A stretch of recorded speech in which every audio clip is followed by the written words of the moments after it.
के देखावा, 14 किस्म के मुँह न बनावा। ज्यादा बोलबू तो थूर दीही हो,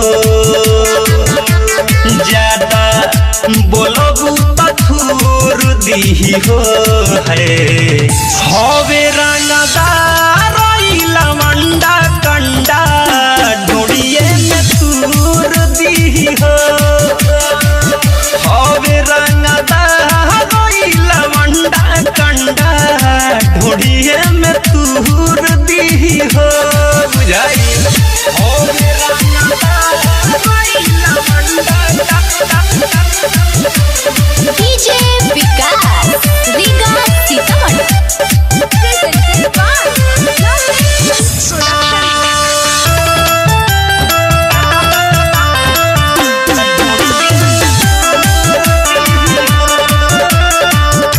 नमरी हजारा जदी चाही तले जा, बढ़िया से नाच सोना कहबो न भेजा।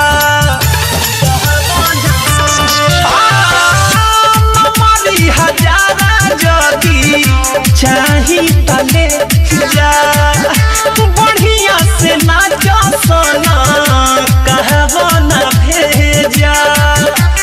पूरा भीतरी लेहूर दीही हो, पूरा भीतरी लेहूर दीही हो।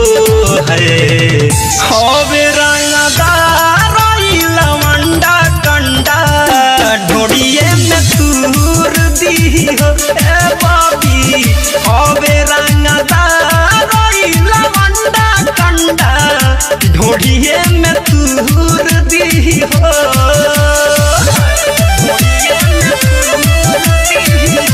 म्यूजिक बाय गौरव रोशन।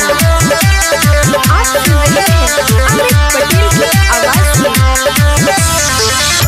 दिलावा पमारा जानी हमनी के ठेस हो, तोहरे लायल बड़े दीवा करम के सहो।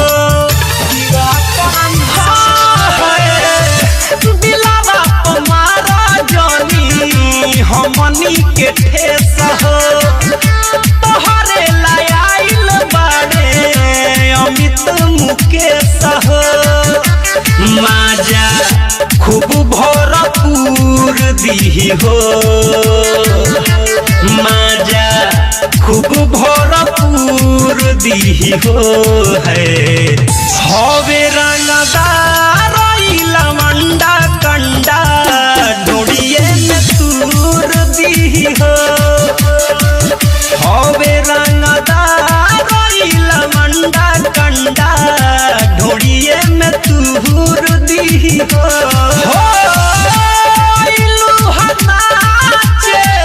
नाच के देखावा, 14 किस्म के मुँह न बनावा। ज्यादा बोलबू तो थूर दीही हो, ज्यादा बोलबू तो थूर दीही हो। है हवे रंगदार लवंडा कंडा, ढूंढिए में तूर दीही हो। हवे रंगदार लवंडा कंडा, ढूंढिए में तूर दीही हो।